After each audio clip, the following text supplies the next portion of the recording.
about some concepts of national income accounting. Last ಕ್ಲಾಸ್ನಾಗ ಏನು ಕಲ್ತೀವಿ ನಾವು ರಾಷ್ಟ್ರೀಯ ಆದಾಯ ಲೆಕ್ಕಾಚಾರದ ನಮ್ಮ 2ನೇ ಅಧ್ಯಾಯ ಆದಂತಹ ರಾಷ್ಟ್ರೀಯ ಆದಾಯ ಲೆಕ್ಕಾಚಾರದ ಕೆಲವೊಂದಿಷ್ಟು ಪರಿಕಲ್ಪನೆಗಳನ್ನು ನೋಡಿದ್ವಿ. ವ್ಯತ್ಯಾಸ ಆಗಿರ್ಬೋದು, ಎದರ ಮಧ್ಯೆ ಅನುಭೋಗಿ ಸರಕು ಮತ್ತು ಬಂಡವಾಳ ಸರಕಿನ ಮಧ್ಯೆ, ನೆಕ್ಸ್ಟ್ ದಾಸ್ತಾನು ಮತ್ತು ಹರಿವಿನ ವ್ಯತ್ಯಾಸ ಆಗಿರ್ಬೋದು, ಮಧ್ಯವರ್ತಿ ಸರಕು ಮತ್ತು ಸವಕಳಿ ಅಂದ್ರೆ ಏನು ಅಂತ ನೋಡಿದ್ವಿ. ಇವತ್ತಿನ ಕ್ಲಾಸ್ನಾಗ ಏನ್ ನೋಡ್ತೀವಿ ಅಂದ್ರೆ ಆದಾಯದ ವೃತ್ತಾಕಾರದ ಚಲನೆ ಅಂದ್ರೆ ಒಂದು ದೇಶದ ಆರ್ಥಿಕತೆಯ ಆದಾಯ ಯಾವ ರೀತಿ ಚಲನೆ ಆಗ್ತೈತಿ, ವೃತ್ತಾಕಾರವಾಗಿ ಯಾವ ರೀತಿ ಚಲಿಸ್ತೈತಿ ಅಂತ ಹೇಳಿ ಸ್ಟಡಿ ಮಾಡ್ತೀವಿ. In today's class we are going to discuss the circular flow of income of an economy, how the income of a country flows between two sectors, that is in circular manner. So before going to start that, first we have to know the methods of calculating GDP. National income is nothing but the total value of goods and services produced by a country within a particular year. Then how we can calculate that national income means there are mainly 3 methods. Those are expenditure method, second one production method, and third one income method.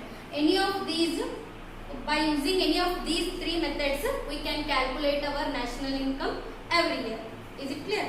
ನೋಡ್ರಿ, first ಒಂದು ದೇಶದ ಆದಾಯ ಯಾವ ರೀತಿ ವೃತ್ತಾಕಾರವಾಗಿ ಚಲಿಸ್ತೈತಿ ಅಂತ ನೋಡೋಕ್ಕಿಂತ ಮುಂಚೆ ನಮಗೆ ಏನ್ ಗೊತ್ತಿರ್ಬೇಕ್ರಿ, ರಾಷ್ಟ್ರೀಯ ಆದಾಯ ಅಂದ್ರೆ ಏನಂತ ಕಲ್ತೀವಿ ನಾವು ಲಾಸ್ಟ್ ಕ್ಲಾಸ್ನಾಗ. ಒಂದು ದೇಶ ಒಂದು ವರ್ಷದ ಅವಧಿಯಲ್ಲಿ ಉತ್ಪಾದನೆ ಮಾಡುವಂತ ಎಲ್ಲಾ ಸರಕು ಮತ್ತು ಸೇವೆಗಳ ಒಟ್ಟು ಮೌಲ್ಯಕ ಅಥವಾ ಮೊತ್ತಕ್ಕನ ಏನಂತ ಹೇಳ್ತೀವಿ, ಆ ದೇಶದ ರಾಷ್ಟ್ರೀಯ ಆದಾಯ. ಹಾಗಿದ್ರೆ ಈ ರಾಷ್ಟ್ರೀಯ ಆದಾಯವನ್ನ ನಾವು 3 ಪ್ರಕಾರಗಳಲ್ಲಿ ಕ್ಯಾಲ್ಕುಲೇಟ್ ಮಾಡಬಹುದು. ಹೌದಾ? 3 ಪ್ರಕಾರಗಳ ಮೂಲಕ ನಾವು ಏನ್ ಮಾಡಬಹುದು, ಕಂಡುಹಿಡಿಬಹುದು. ಆ 3 ವಿಧಾನಗಳು ಯಾವ್ಯಾವಂದ್ರ, ಮೊದಲನೇದು ವೆಚ್ಚದ ವಿಧಾನ, ಎರಡನೇದು ಉತ್ಪಾದನಾ ವಿಧಾನ, ಮೂರನೇದು ಆದಾಯದ ವಿಧಾನ. ಕ್ಲಿಯರ್ ಆಗತ್ರಿ? ಈ 3 ವಿಧಾನಗಳನ್ನ ಯಾವ್ದು ಬೇಕಾದ್ರೂ ಬಳಸ್ಕೊಂಡು ನಾವ್ ಏನ್ ಮಾಡ್ಬೋದು, ರಾಷ್ಟ್ರೀಯ ಆದಾಯವನ್ನ ಲೆಕ್ಕಾಚಾರ ಮಾಡ್ಬೋದು. ನೀವು ಯಾವ್ದಾರ ಮೆಥಡ್ ಮೇಲೆ ಮಾಡಿದ್ರು ಆನ್ಸರ್ ಏನ್ ಬರ್ತೈತ್ರಿ, ಸೇಮ್ ಬರ್ತೈತಿ. ಕ್ಲಿಯರ್ ಆಗತ್ರಿ? ಇನ್ ನೆಕ್ಸ್ಟ್ ನಾವು ಏನ್ ಸ್ಟಡಿ ಮಾಡ್ತೀವಿ ಇವತ್ತಿನ ಕ್ಲಾಸ್ನಾಗ ಅಂದ್ರ simple economy, the circular flow of national income of a simple economy. Before going to move that, first we have to know the assumptions of simple economy and what are the main basic activities of every economy. Every economy has its own activities, that is there are mainly 3 basic activities that which circulates in every economy. Which are those means production of goods and services, then distribution of goods and services, and consumption of goods and services. Only these are the basic activity depend upon a country can earn the income. Is it clear? First, a country to develop its economic status, it should create or produce or manufacture the goods and services. This is the first activity of that economy. Then after the production of goods and services, it has to distribute those production items to all over the world, all over its country. Within the country, it has to distribute that produced goods and services. After the distribution means nothing but exchanging the goods or selling the goods from manufacturer to the sellers, wholesale sellers that may be, or retail sellers. Next, last one is consumption. Consumption is also important basic activity of every economy. After distribution, the people of country can purchase the goods and services from the sellers and consume them as their need and wants. Is it clear? ನೋಡಿ, ಪ್ರತಿಯೊಂದು ದೇಶ ಅಥವಾ ಆರ್ಥಿಕತೆ ಅನ್ನೋದು ಎದ್ರ ಮೇಲೆ ನಿಂತಿರ್ತೈತ್ರಿ, 3 ರೀತಿಯಾದಂತ ಮೂಲ ಚಟುವಟಿಕೆಗಳ ಮೇಲೆ ನಿಂತಿರ್ತೈತಿ ಅಂತ ಹೇಳ್ತೀವಿ. ಹಾಗಿದ್ರೆ ಪ್ರತಿ ಆರ್ಥಿಕತೆಯ ಮೂಲ ಆರ್ಥಿಕ ಚಟುವಟಿಕೆಗಳು ಯಾವುದು, ಆ ದೇಶದ ಆರ್ಥಿಕ ಚಟುವಟಿಕೆಗಳು ಯಾವುದು, ಅಥವಾ ಎಲ್ಲಾ ದೇಶದಾಗ ನಡೆಯುವಂತ ಪ್ರೊಸೆಸ್ ಇದೆ. ಮೊದಲು ಏನ್ ಮಾಡ್ಬೇಕ್ರಿ, ಆರ್ಥಿಕವಾಗಿ ಮುಂದುವರಿಬೇಕಂದ್ರೆ ಆ ದೇಶ ಉತ್ಪಾದನೆಯನ್ನ ಮಾಡಬೇಕು. ಎದ್ರ ಉತ್ಪಾದನೆ? ಸರಕು ಮತ್ತು ಸೇವೆಗಳ ಉತ್ಪಾದನೆ. ಸರಕು ಸೇವೆಗಳ ಉತ್ಪಾದನೆ ಅನ್ನೋದು ಮೊದಲ ಕಾರ್ಯ ಅಥವಾ ಮೊದಲ ಚಟುವಟಿಕೆ ಅಂತ ಹೇಳ್ತೀವಿ. ನೆಕ್ಸ್ಟ್, ಉತ್ಪಾದನೆ ಆದಂತಹ ಸರಕು ಸೇವೆಗಳನ್ನ ಏನ್ ಮಾಡ್ಬೇಕ್ರಿ, ವಿನಿಮಯ ಮಾಡ್ಬೇಕು ಅಥವಾ ಹಂಚಿಕೆ ಮಾಡ್ಬೇಕು. ಉತ್ಪಾದಕ ತನ್ನ ಕಡೆ ಇಟ್ಕೊಂಡು ಕೂತ್ರೆ ಅದರಿಂದ ಏನಾದ್ರು ಇನ್ಕಮ್ ಬರ್ತೈತೇನ್ರಿ? ಇಲ್ಲ. ಅದನ್ನ ಮಾರ್ಕೆಟ್ನಾಗ ಏಜೆನ್ಸಿ ಥ್ರೂ ಆಗಿರ್ಬೋದು ಅಥವಾ ಡಿಸ್ಟ್ರಿಬ್ಯೂಟರ್ಸ್ ಥ್ರೂ ಏನ್ ಮಾಡ್ಬೇಕ್ರಿ, ಈ ಹೋಲ್ಸೇಲ್ ಅಂತ ಹೇಳ್ತೀವಿ, ಹೋಲ್ಸೇಲ್ ಶಾಪ್ ಅಥವಾ ರಿಟೇಲ್ ಶಾಪಿಗೆ ಏನ್ ಮಾಡ್ಬೇಕು, ಎಲ್ಲಾ ಪ್ಲೇಸಸ್ಗೆ ಅಂದ್ರೆ ಒಂದು ದೇಶದ ಎಲ್ಲಾ ಭಾಗಗಳಿಗೆ ಅದನ್ನ ಹಂಚಿಕೆಯನ್ನ ಮಾಡ್ಬೇಕು. ಇದು 2ನೇ ಒಂದು ಆಕ್ಟಿವಿಟಿ ಅಥವಾ ಚಟುವಟಿಕೆ ಅಂತ ಹೇಳ್ತೀವಿ, ಆರ್ಥಿಕ ಚಟುವಟಿಕೆ. 3ನೇದೇನ್ರಿ ಹಾಗಿದ್ರ ಎಲ್ಲಾ ಕಡೆ ಹಂಚಿಕೆ ಆದಂತ ಸರಕು ಸೇವೆಗಳನ್ನ ಯಾರು ಕೊಂಡ್ಕೋತಾರೆ? ಗ್ರಾಹಕರು ಅಥವಾ ಅನುಭೋಗಿಗಳು ತಮ್ಗೆ ಯಾವ ಸರಕು ಬೇಕು ಅದನ್ನ ಕೊಂಡ್ಕೊಂಡ ಅನುಭೋಗವನ್ನ ಮಾಡ್ತಾರೆ. ಈ ಮೂರು ಚಟುವಟಿಕೆಗಳು ಗೊತ್ತೈತಿ. ಎಲ್ಲಾ ಆರ್ಥಿಕತೆಯಲ್ಲಿ ಇದ ನಡೀತೈತಿ. ಇದಕ್ಕೆ ಏನಂತ ಹೇಳ್ತೀವಿ? ಇದನ್ನ ಯಾವುದೇ ದೇಶದ ಆರ್ಥಿಕತೆಯ ಮುಖ್ಯ ಚಟುವಟಿಕೆಗಳು ಯಾವುವು? ಮೂರಂದ್ರ ಉತ್ಪಾದನೆ, ಸರಕು ಸೇವೆಗಳ ಉತ್ಪಾದನೆ, ಸರಕು ಸೇವೆಗಳ ಹಂಚಿಕೆ, ನೆಕ್ಸ್ಟ್ ಸರಕು ಸೇವೆಗಳ ಅನುಭೋಗ. These are the three basic activities of every economy: production of goods and services, distribution of goods and services, and lastly consumption of goods and services. After this we are going to study the circular flow of income of a simple economy. It means a simple economy. First we have to know the meaning of simple economy. What is the difference between simple economy and other economy? It means simple economy is very simple. Meaning is simple. It means there is no any other sectors rather than the households and firms. It means there is no existence of government. The without existence of government or any other sectors except the firms and households, that type of economy is called simple economy. The flow of circular flow of income is based on the some assumptions of simple economy. Clear ಆಗ್ತದ್ರಿ? ನೋಡ್ರಿ, ನಾವು ಇವತ್ತು ಏನ್ study ಮಾಡತ್ತೀವಿ? ಒಂದು ಸರಳ ಆರ್ಥಿಕತೆಯಲ್ಲಿ ಆದಾಯ ಯಾವ ರೀತಿ ವೃತ್ತಾಕಾರವಾಗಿ ಚಲಿಸ್ತೈತಿ ಅಂತ ನೋಡತ್ತೀವಿ. ಹಾಗಿದ್ರೆ ಸರಳ ಆರ್ಥಿಕತೆ ಅಂದ್ರೆ ಏನು ಅಂತ ಗೊತ್ತಿರ್ಬೇಕು ನಮ್ಗೆ, ಹೌದಾ? ಇದು ಎಲ್ಲಾ ಆರ್ಥಿಕತೆಯಲ್ಲಿ ನಡೆಯೋದಲ್ಲ. ಯಾಕಂದ್ರೆ ಸರಳ ಆರ್ಥಿಕತೆಗೂ ಮತ್ತು ಬೇರೆ ಆರ್ಥಿಕತೆಗೂ ಸ್ವಲ್ಪ ವ್ಯತ್ಯಾಸ ಇದೆ. ನಮ್ಮ ದೇಶದ ಗೌರ್ಮೆಂಟ್ ಇರೋದನ್ನ ನೋಡ್ತೀವಿ. ಗೌರ್ಮೆಂಟ್ ಹಿಂದ್ ಮತ್ತೆ ರಾಜಕೀಯ ಪಕ್ಷಗಳದಾವು. ಅದ್ರ ಜೊತೆಗೆ ಕೃಷಿ ವಲಯ ನೋಡ್ತೀವಿ, ಸೇವಾ ವಲಯ ನೋಡ್ತೀವಿ. ಹೀಗೆ ಸಾಕಷ್ಟು ವಲಯಗಳು ಜಾರಿಯಲ್ಲಿರುವುದನ್ನ ನೋಡ್ತೀವಿ. ಆದ್ರೆ ಸರಳ ಆರ್ಥಿಕತೆ ಅಂದ್ರೆ ಯಾವ್ದಕ್ ಅಂತ ಹೇಳ್ತೀವಿ ಅಂದ್ರ, ಆ ಆರ್ಥಿಕತೆಯಲ್ಲಿ ಕೇವಲ ಎರಡೇ ವಲಯ ಇರ್ತಾವೆ. ಆ ಎರಡು ವಲಯಗಳು ಯಾವುದು? ಕುಟುಂಬ ವಲಯ, ಇನ್ನೊಂದು ಉದ್ಯಮ ವಲಯ. ಕುಟುಂಬ ಮತ್ತು ಉದ್ಯಮ ಬಿಟ್ಟು ಬೇರೆ ಯಾವುದೇ ವಲಯಲ್ಲಿ ಅಸ್ತಿತ್ವದಲ್ಲಿ ಇರುವುದಿಲ್ಲ. ಅಂತ ಆರ್ಥಿಕತೆಗೆ ಏನಂತ ಹೇಳ್ತೀವಿ? ಸರಳ ಆರ್ಥಿಕತೆ. ಕ್ಲಿಯರ್ ಆಗತ್ರಿ? ಹಾಗಿದ್ರೆ ಇವತ್ತು ಆದಾಯದ ವೃತ್ತಾಕಾರ ಚಲನೆ ಏನ್ ನೋಡಾತೀವಲ್ಲ, ಇದು ಎಲ್ಲಿ ನಡೆಯುವಂತದ್ದು? ಸರಳ ಆರ್ಥಿಕತೆ. ಎಲ್ಲಾ ದೇಶನಾಗ ಬರೀ ಇಷ್ಟ ಇರಂಗಿಲ್ಲ, ಗೌರ್ಮೆಂಟ್ ಇಂಟರ್ಫರೆನ್ಸ್ ಇರ್ತೈತಿಲ್ರಿ. ಈಗ ನಮ್ಮ ದೇಶದ ಸರಕು ಸೇವೆಗಳ ಉತ್ಪಾದನೆ ಮಾಡಿ ಅದು ಮಾರಾಟ ಮಾಡಿ ನೆಕ್ಸ್ಟ್ ಗ್ರಾಹಕರ ಕೈ ಸೇರು ಮಟ್ಟ ಅಲ್ಲೇ ಟ್ಯಾಕ್ಸ್ ಬೀಳ್ತದೆ. ಅಂದ್ರೆ ಸರ್ಕಾರದ ಪಾತ್ರ ಇರ್ತೈತಿ. ರೂಲ್ಸ್ ಅಂಡ್ ರೆಗ್ಯುಲೇಷನ್ಸ್ ಇರ್ತಾವ, ಎಲ್ಲ ಇರ್ತಾವ, ಎಲ್ಲ ಅಪ್ಲೈ ಆಗ್ತಿರ್ತೈತಿ. ಆದ್ರೆ ಸರಳ ಆರ್ಥಿಕತೆಯಲ್ಲಿ ಯಾವುದೇ ಆ ರೀತಿ ರೂಲ್ಸ್ ಇರಂಗಿಲ್ಲ ಅಥವಾ ಬೇರೆ ವಲಯಗಳು ಇರುವುದಿಲ್ಲ. ಕೇವಲ ಉದ್ಯಮದಾರ ಸರಕು ಸೇವೆಗಳನ್ನು ಉತ್ಪಾದನೆ ಮಾಡ್ತಾರೆ. ಡೈರೆಕ್ಟ್ ಆಗಿ ಇದನ್ನ ಅನುಭೋಗಿಗಳು ಅಥವಾ ಕುಟುಂಬ ವಲಯದವರು ಕೊಂಡ್ಕೊಂಡು ಅನುಭೋಗ ಮಾಡ್ತಾರೆ. ಈ ಎರಡೇ ವಲಯಗಳ ಅಸ್ತಿತ್ವ ಇರ್ತೈತಿ ಅಂತ ಹೇಳ್ತೀವಿ. ಅಂತ ಆರ್ಥಿಕತೆಗೆ ಏನಂತ ಹೇಳ್ತೀವಿ? ಸರಳ ಆರ್ಥಿಕತೆ. ಹಾಗಿದ್ರೆ ಸರಳ ಆರ್ಥಿಕತೆ ಅಂದ್ರೆ ಇನ್ನು ಏನೇನ್ ಲಕ್ಷಣ ಅದಾವು ಅಥವಾ ಊಹೆಗಳು ಏನದಾವು ಅಂತ ನೋಡೋಣ one by one. The assumptions of simple economy. Simple economy is an economy in which there are only two sectors are in existing. That two sectors are firms and households. Is it clear? So assumptions of simple economy. First assumption is there are only two sectors in economy. They are households and firms. In a simple economy, there are mainly only two sectors are existing. Those are households and firms. ಸರಳ ಆರ್ಥಿಕತೆ ಅಂದ್ರೆ ಅರ್ಥದೊಳಗೆ ನೋಡಿದೀವಿ ಏನಿರ್ತಾವ್ರಲ್ಲಿ ಕೇವಲ ಎರಡು ವಲಯಗಳು ಮಾತ್ರ ಅಸ್ತಿತ್ವದಲ್ಲಿರ್ತಾವ. ಆ ಎರಡು ವಲಯಗಳಾವೆ, ಒಂದು ಕುಟುಂಬ, ಇನ್ನೊಂದು ಉದ್ಯಮ. Next second one, there is no existence of government in simple economy. As there are only two sectors are existing, there is no existence of another sector, that is important sector, government. ಸರಳ ಆರ್ಥಿಕತೆಯಲ್ಲಿ ಏನಿರಂಗಿಲ್ರಿ? ಸರ್ಕಾರ ಅನ್ನೋದು ಅಸ್ತಿತ್ವದಲ್ಲಿ ಇರಂಗಿಲ್ಲ. ಸರ್ಕಾರ ಇರ್ಲಿಕ್ಕೆ ಮತ್ತಲ್ಲಿ ಏನ್ ಬರಂಗಿಲ್ಲ? ಯಾವುದೇ ಕಾನೂನು ಬರಂಗಿಲ್ಲ, ರೂಲ್ಸ್ ಬರಂಗಿಲ್ಲ, ಏನು ರೆಗ್ಯುಲೇಷನ್ಸ್ ಬರುವುದಿಲ್ಲ. ಸರ್ಕಾರದ ಅಸ್ತಿತ್ವ ಇರುವುದಿಲ್ಲ. ಎಲ್ಲಿ? ಒಂದು ಸರಳ ಆರ್ಥಿಕತೆಯಲ್ಲಿ ಸರ್ಕಾರ ಇರುವುದಿಲ್ಲ. ಇದು ಒಂದು ಅಸಂಪ್ಷನ್, ಊಹೆ ಅಥವಾ ಕಲ್ಪನೆ ಅಂತ ಹೇಳ್ತೀವಿ. ಹಂಗಿರಾಕ್ ಸಾಧ್ಯತೆ ಅಂದ್ರೆ ಯಾರೋ ಒಬ್ರು ಆಳ್ವಿಕೆಯನ್ನ ನಡೆಸಬೇಕು, ಹೌದಾ? Next third one, there is no tax due to no existence of government. In simple economy, there is no any tax system because there is no government. If there is a government, then government can levy the tax on public and manufacturer. If there is no government, means no tax. Clear agidre? ಸರ್ಕಾರದ ಅಸ್ತಿತ್ವ ಇಲ್ಲಂದ್ರೆ ಏನಿರಂಗಿಲ್ಲ, ಯಾವುದೇ ತೆರಿಗೆಯ ವ್ಯವಸ್ಥೆ ಇರುವುದಿಲ್ಲ. ತೆರಿಗೆಯನ್ನು ವಿಧಿಸುವ ನಮ್ಮ ದೇಶದಲ್ಲಿ ಸರ್ಕಾರನ ಅಸ್ತಿತ್ವದಲ್ಲಿ ಇಲ್ಲ ನಮ್ಮ ದೇಶದಲ್ಲಿ ಅಂದ್ರೆ ಊಹೆ ಮಾಡ್ಕೋರಿ ಅಲ್ಲಿ ಏನಿರುವುದಿಲ್ಲ, ತೆರಿಗೆ ಕೂಡ ಇರುವುದಿಲ್ಲ ಅಂತ ಹೇಳ್ತೀವಿ. Next one, there is no foreign trade. ಏನಿರುವುದಿಲ್ರಿ, ವಿದೇಶಿ ವ್ಯಾಪಾರ ಇರುವುದಿಲ್ಲ ಅಂತ ಹೇಳ್ತೇವೆ. In simple economy, there is no existence of foreign trade. It means all the produced goods and services are sold within the territory of that country only. It is not going to make business with foreign countries. Clear ಆಗತ್ರಿ? ಏನಂತ ಹೇಳ್ತೀವಿ, ವಿದೇಶಿ ವ್ಯಾಪಾರ ಇರುವುದಿಲ್ಲ ಅಂತ ಹೇಳ್ತೀವಿ. ಎಲ್ಲಿ ಒಂದು ಸರಳ ಆರ್ಥಿಕತೆಯಲ್ಲಿ ಯಾವುದೇ ರೀತಿಯ ವಿದೇಶಿ ವ್ಯಾಪಾರ ಇರುವುದಿಲ್ಲ.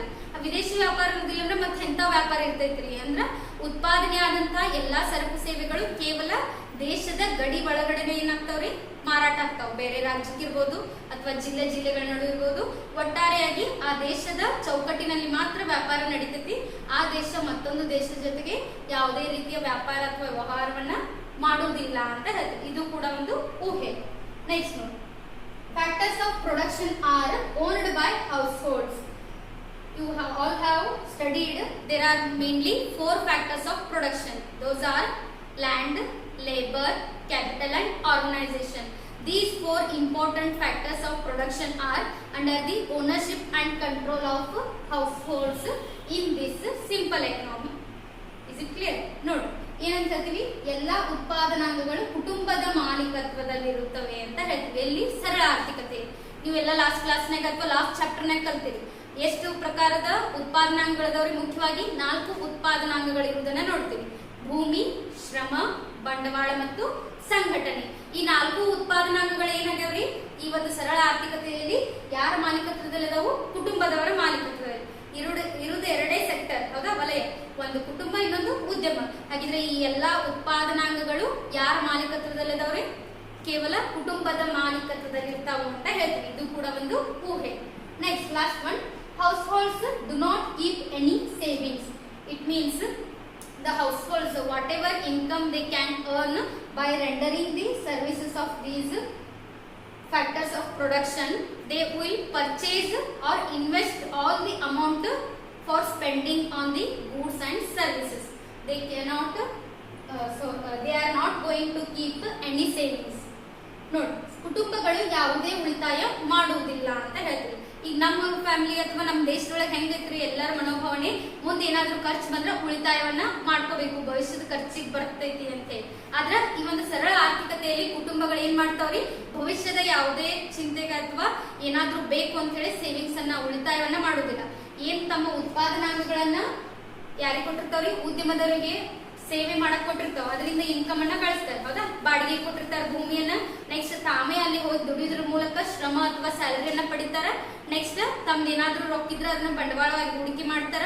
ನೆಕ್ಸ್ಟ್ ಅದರಲ್ಲಿ ನಾವು ಏನಾಗಿರ್ಬೋದ್ರಿ, ಎಂಟರ್ಪ್ರಿನರ್ ಆಗಿರ್ಬೋದು ಅಥವಾ ಉದ್ಯಮಗಾರ ಆಗಿರ್ಬೋದು ಅಂತಾನು ಹೇಳ್ತೀವಿ. ಕುಟುಂಬದಿಂದ ಬರ್ತಾನಿಲ್ರಿ, ಮಾರಾಟಗಾರ ಆಗಿರ್ಲಿ ಅಥವಾ ಉದ್ಯಮಗಾರ ಆಗಿರ್ಲಿ ಅಥವಾ ಇನ್ನೊಂದ್ ಕಡೆ ಕೂಲಿ ಹೋದ್ರು ಎಲ್ಲರೂ ಬರುವುದು ಎಲ್ಲಿಂದ, ಒಂದು ಕುಟುಂಬದಿಂದ. ಹಾಗಿದ್ರೆ ಈ ಕುಟುಂಬ ಏನ್ ಮಾಡ್ತಿದ್ರೆ, ಹಾಗಿದ್ದ ಎಲ್ಲಾ ಸೇವೆಗಳಿಂದ ಬಂದಂತ ಆದಾಯವನ್ನ ಸಂಪೂರ್ಣವಾಗಿ ಖರ್ಚು ಮಾಡ್ತೈತಿ. ಅದರ ಮೇಲೆ, ಅನುಭೋಗದ ಮೇಲೆ ಖರ್ಚು ಮಾಡ್ತೈತಿ.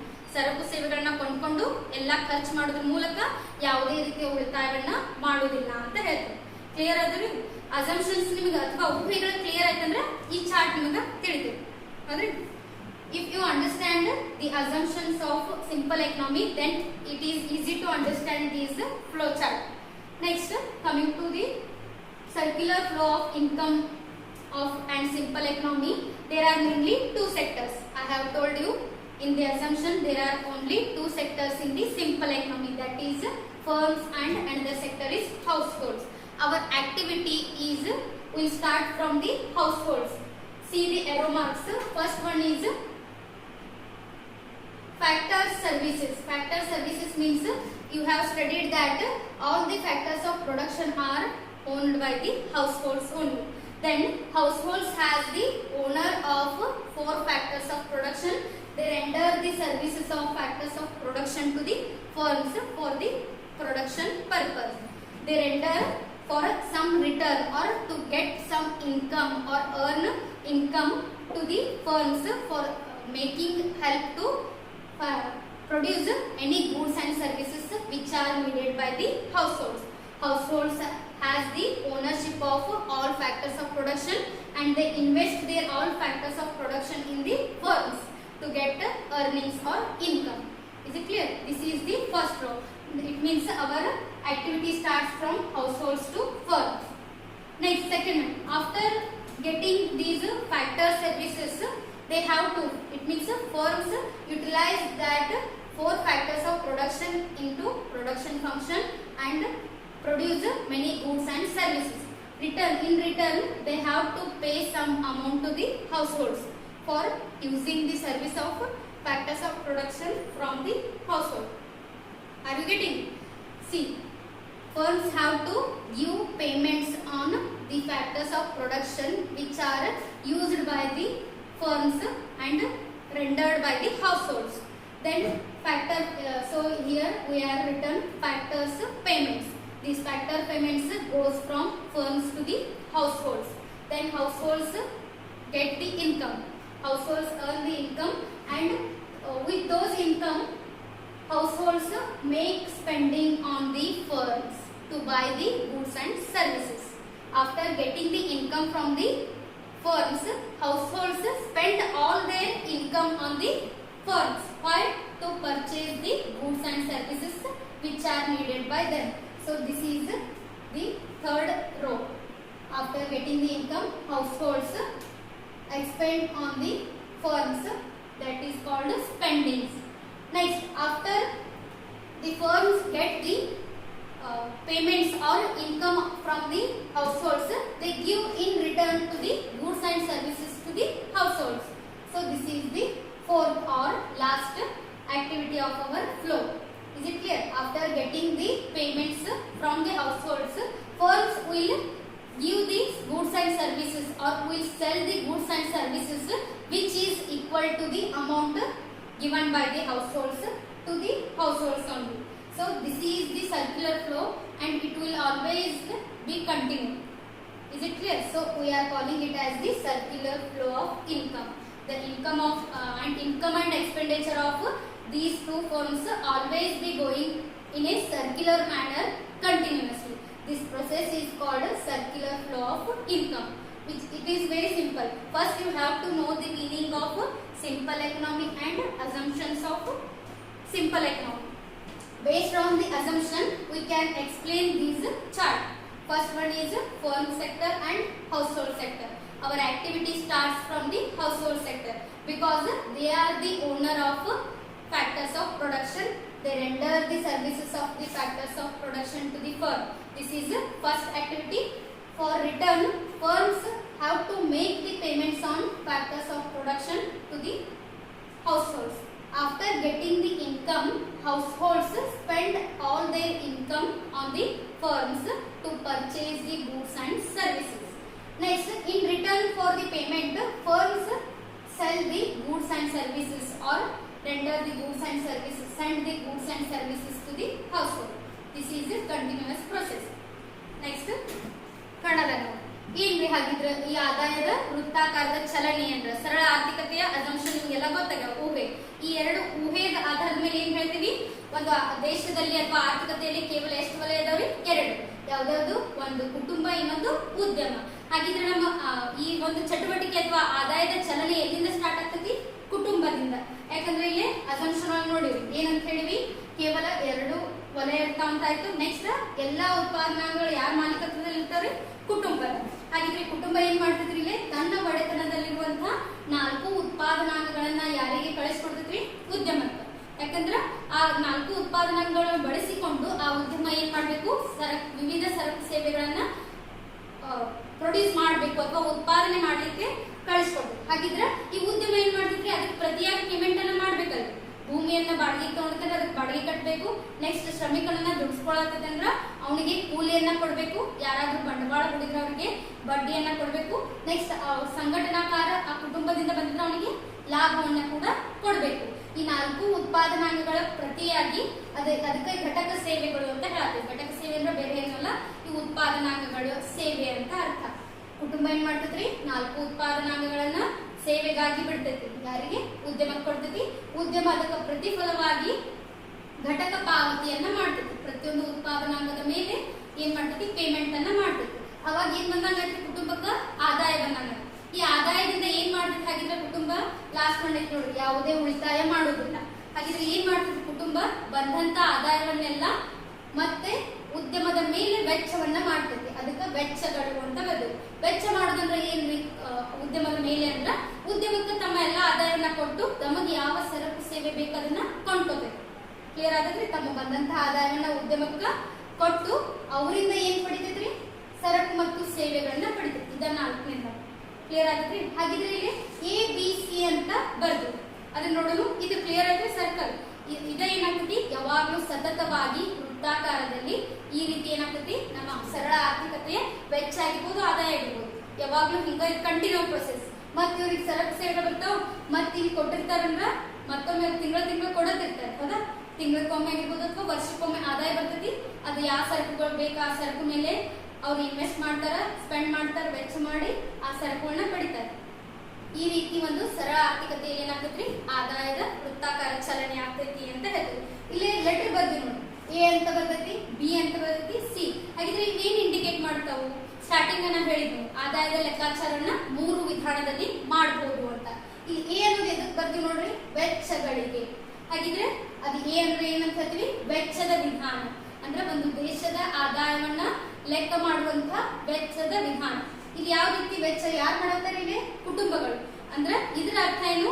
ಒಂದು ದೇಶದಲ್ಲಿರುವ ಎಲ್ಲಾ ಕುಟುಂಬಗಳು ಒಂದು ವರ್ಷದ ಅವಧಿಯಲ್ಲಿ ಮಾಡುವಂತ ವೆಚ್ಚವನ್ನ ನಾವು ಲೆಕ್ಕಾಚಾರ ಮಾಡಿದಾಗ ಅದ ಏನಾಗಿರ್ತೈತ್ರಿ? ನಮ್ಮ ರಾಷ್ಟ್ರೀಯ ಆದಾಯ. ಇದು ಒಂದು ವಿಧಾನ. ವೆಚ್ಚ ಕುಸಿದ್ವೆಲ್ಲ ಒಂದೇ, ಅವ್ರ ಕಡೆ ವೆಚ್ಚ ಇವ್ರಿಗೆ ಇನ್ಕಮ್ ಅಂದ್ರೆ ಅಷ್ಟು ಪ್ರಮಾಣದ ಸರಕು ಸೇವೆಗಳು ಉತ್ಪಾದನೆ ಆಗ್ಯಾವು, ಎಲ್ಲಾ ಖರ್ಚು ಮಾಡ್ಯಾರ ಅಂತ ಅರ್ಥ. ಕ್ಲಿಯರ್ ಆಯ್ತು? ನೆಕ್ಸ್ಟ್ ಇಲ್ಲಿ ಬಿ ಅಂತ ಬರ್ಬೇಕು. ಬಿ ಅನ್ನೋದು ಎದಕ್ಕೆ ಇರೋದು? ಸರಕು ಮತ್ತು ಸೇವೆಗಳು. ಅದಕ್ಕೆ ಏನಂತ ಹೇಳ್ತೀವಿ? ಬಿ ಅಂದ್ರೆ ಉತ್ಪಾದನಾ ವಿಧಾನ. ಉತ್ಪಾದನಾ ವಿಧಾನ ಅಂದ್ರೆ ಏನ್ರಿ? ಹಾಗಿದ್ರ ಒಂದು ದೇಶ ಒಂದು ವರ್ಷದ ಅವಧಿಯಲ್ಲಿ ಉತ್ಪಾದನೆ ಮಾಡಿದಂತ ಎಲ್ಲಾ ಸರಕು ಸೇವೆಗಳ ಒಟ್ಟು ಮೌಲ್ಯ, ಅದ್ರ ಮೂಲಕ ನಾವು ಕಂಡು ಹಿಡಿಬಹುದಿಲ್ಲ. 2 ಒಂದಾಯ್ತು. ನೆಕ್ಸ್ಟ್ ಥರ್ಡ್ ಸಿ ಅಂತ ಬರ್ದು ನೋಡ್ರಿ. ಈ ಘಟಕ ಪಾವತಿಗಳಿಗೆ ಬರ್ತೀವಿ. ಎಲ್ಲಿ ಬರ್ತೈತಿ ಇದು? ಘಟಕ ಪಾವತಿಗಳು. ಘಟಕ ಪಾವತಿ ಯಾರಿಗೂ? ಇದು ಉದ್ಯಮಗಳಿಗೆ.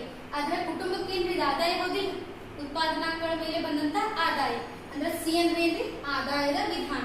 ಇದರ ಅರ್ಥ ಏನಂದ್ರ ಒಂದು ದೇಶದಲ್ಲಿರುವ ಎಲ್ಲಾ ಕುಟುಂಬಗಳು ಒಂದು ವರ್ಷದ ಅವಧಿಯಲ್ಲಿ ಗಳಿಸಿದ ಆದಾಯವನ್ನ ನಾವು ಕೂಡಿಸಿದ್ರ, ಒಟ್ಟಾರೆ ಕೂಡಿಸಿದ್ರ, ಲೆಕ್ಕಾಚಾರ ಮಾಡಿದ್ರೆ ಅದಕ್ಕೆ ಏನಂತ ಹೇಳ್ತೀವಿ? ಆದಾಯದ ವಿಧಾನದ ಮೂಲಕ ನಮ್ಮ ರಾಷ್ಟ್ರೀಯ ಆದಾಯ ಅಂತ ಹೇಳ್ತೀವಿ. ಕ್ಲಿಯರ್ ಆಗ್ತದೆ? Here there are 3 letters, that is A, B and C. What they indicate means, A means here we have written like expenditure method. It means expenditure method means it is a method of calculating the national income. If we calculate our national income by adding all the expenditure of households of that country in a year, that method is called as expenditure method. Then B is written to goods and services. Then B indicates that production method. Production method of national income means it's a method of calculating national income by totaling the value of goods and services produced by a country. This is called production method. And lastly C means income method. Income method means if we calculate our national income by adding income of every households of that country, that is called as income method. Is it clear? ಅರ್ಥ ಆದ್ರೆ ಹೇಳಿದ್ವಿ. Next ನಾಳೆ ಕ್ಲಾಸ್ನಾಗ ಇನ್ನೊಂದು 4 marks ಇಂದನ ನೋಡೋಣ, discuss ಮಾಡೋಣ.